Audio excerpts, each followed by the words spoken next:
Jikomboeni, enyi wana usiku wa Mungu, kutoka kwa miiba na miiba ya unyonge na taabu, na mrengo wa kukimbilia kwenye bustani ya waridi yenye fahari isiyofifia.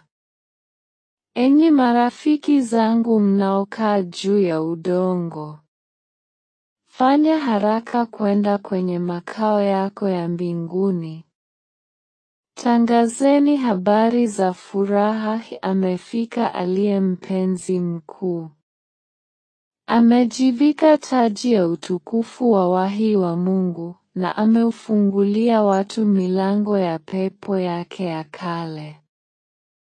Macho yote na yafurahi, na kila sikio lifurahi, kwa kuwa sasa ni wakati wa kutazama uzuri wake. Sasa ndio wakati unaofaa wa kuisikiliza sauti yake.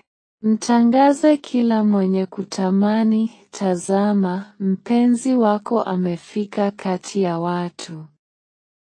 Na wabashirie wajumbe wa mfalme wa upendo, hakika Mola ameonekana amejivika utukufu wake. Enyi wapenda uzuri wake, geuza uchungu wa kujitenga kwako kuwa furaha ya muungano wa milele, na uache utamu wa uwepo wake utengeneze uchungu wa kuwa mbali kwako na ua wake.